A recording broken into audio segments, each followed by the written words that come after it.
On NFL jerseys, guess who's number 1 and 2? That guy, Tim Tebow, as Brandon predicted. Here's something else Brandon predicted. That Justin Fields should go to the Jets, because look at 3, 4, and 5. Justin Fields, Justin Fields, Justin Fields. Brandon. Wow. Zach Wilson's number 2 jersey, not in the top 15. What's the deal with your fan base, buddy? You got Justin Fields up there, no Zach Wilson. Doesn't matter. Doesn't matter. We'll get there. Listen, you guys know I will stand on the table for Justin Fields, but I'm all in on Zach. That's who we chose, so that's who I'm riding with. The Jets fan base, you have to earn their respect. They're not just going to buy your jersey. This is why we talked about this being a tough market, because you would think that the number 2 overall pick, his jersey would be there. Absolutely not. You have to earn it, and when he does, it will be the bestseller. Important, once again, as the archivist, all in on Zach Wilson. I don't think that's going to age well, Brandon, but I'm writing it down. All in on Zach Wilson. It's on the sheet, guys. Wait, Wilds has it's on more. the sheet, America. What, Wilds? I have no choice. I'll save it for next time. All right, drawing a blank now. Let's starting to get a clear picture of how the playoffs in the East are going to shake out. Bucks swept the Heat. Nets are up 3-1 on Boston, and the Sixers is going for the sweep tonight in D.C. So, Brandon, the team in the East that looks the best so far in the playoffs is blank. Wow, Philly is handling their business, doing exactly what they're supposed to be doing. I don't know why you're singling up and playing one-on-one with Embiid. The Bucks, they sweep the Heat. The Heat, what happened? You guys look phenomenal in the bubble. What happened this year? What happened this series? But I got to go with my team, the Nets, because they are the best team. We know they were the favorite going into the playoffs because of those 3 guys.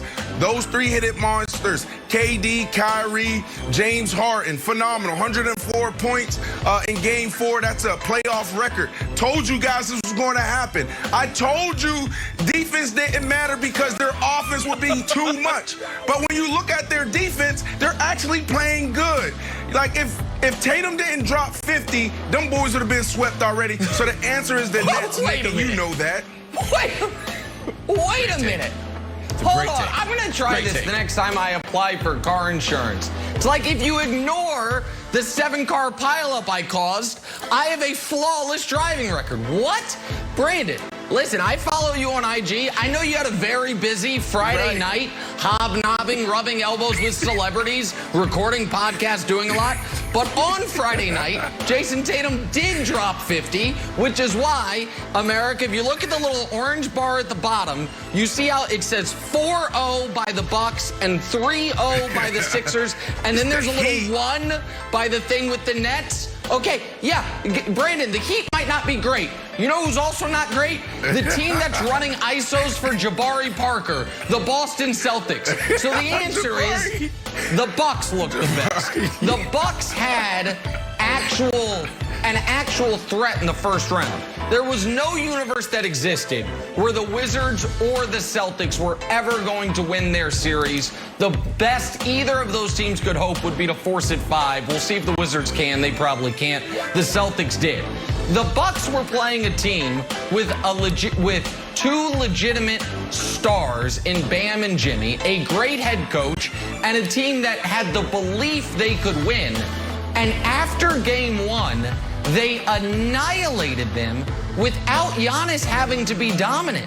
And so it doesn't mean the Bucks are the best team in the East, but the team that has looked the best, by the way, not just in the East, in the whole playoffs so far, is unquestionably Milwaukee.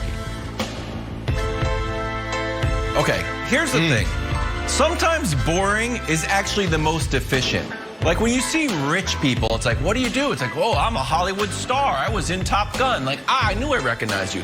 Like, how about you? It's like, well, I run a movie studio. Like, oh, okay, yeah, I should have done it. How about you? Like, I'm the gravel king of North Dakota. Like, wow. And it's like, and I've got more money than everybody. That's what the 76ers are. The 76ers are just boring and just quietly handling the Wizards, and no one's talking about them because they don't have the big 3, and they didn't sweep the Heat because the Heat had to, like, exercise some demons.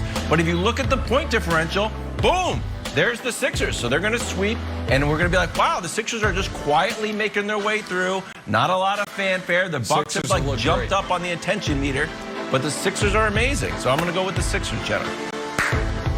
Gravel Kings of the Northeast, like, Philadelphia 76ers. There's a right answer. Let's switch gears. There has to be a Talk right some answer. football. Everybody needs. It's not the team gravel. who's lost. Seahawks are reportedly engaged in talks to trade for Julio Jones. Russ and Julio reportedly discussing joining forces while Atlanta figures out where to deal the all-pro receiver.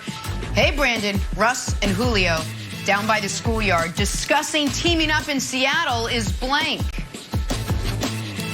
The blueprint, Jenna. And if they land Julio Jones, they go from a contender, because we throw around that title lightly, to a true contender, a real threat in the National Football League.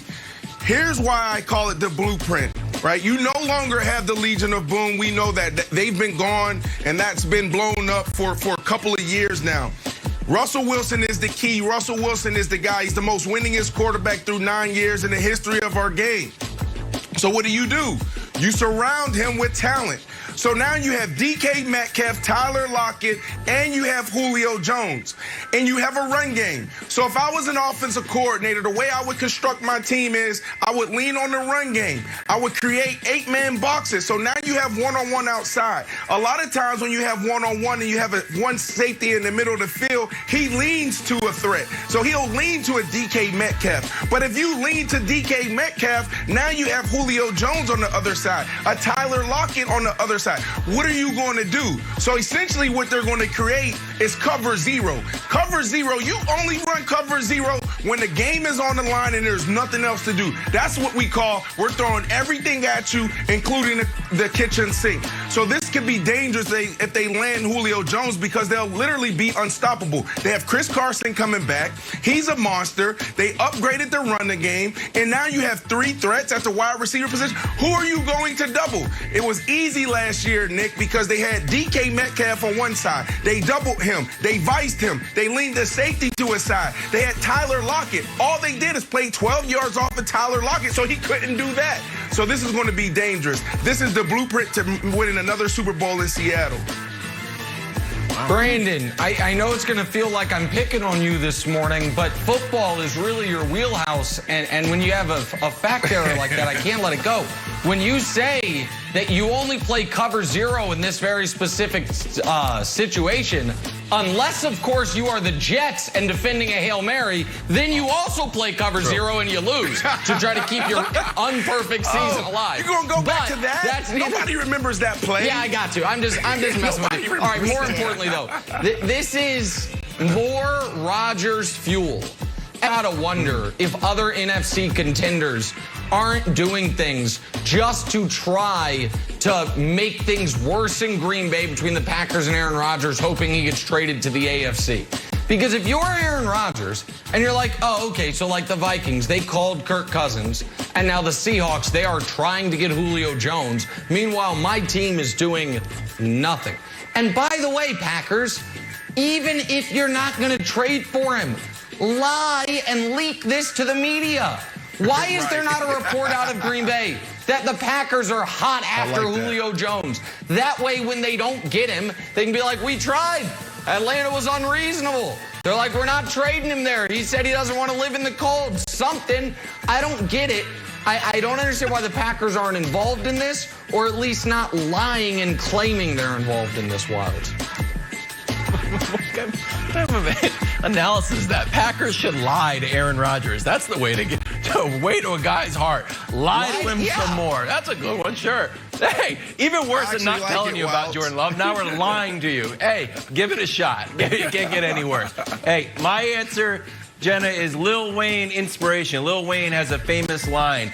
It says, real trades move in silence like trade lasagna. And that's why this trade is not actually going to happen. We heard all about the AB trade. AB's going to Seattle. Oh, it didn't happen. And guess what? Russ was mad. I think we're hearing too much about this trade. It doesn't happen. Sorry, Seattle.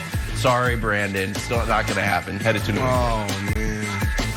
Say sorry to Russ. Russ is up. Maybe watching. He just tweeted, rise and shine. still talking. Beat it, Time for the Wells. weird and wonderful from our national pastime. How about Fernando Tatis Jr.'s home run from Saturday night? Down to their final out, a 3-run shot to send it to extras. Padres went on to win in 12. Pretty wonderful. Hey, Kevin Wads, what else you got for us? All right, another play from my favorite player on Dallas Baptist, Cole Moore. Last week, Cole Moore went all out to try to catch this foul ball. Great play. It made weird and wonderful just for the effort. Awesome job, and shout out to that fence. That's the perfect height to make great plays. Well, turns out not everybody liked it, and Cole Moore got some criticism for trying to catch the ball. How dare people? Fast forward to this weekend. Cole Moore is back in action with his favorite fence. Check this out. Cole Moore again.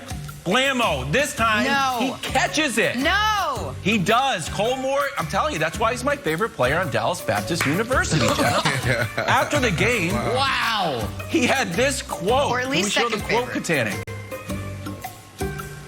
After I made that catch, I told all the guys that one is for all the haters out there that said I shouldn't have dove for the first ball. I just had to make the play for them this time. That's right. Cole Moore haters. I didn't even know you were out here, but you got your just desserts. How dare you? I was a hater. Why would he do that? I mean, that's a dangerous play. You know, I appreciate you taking the time.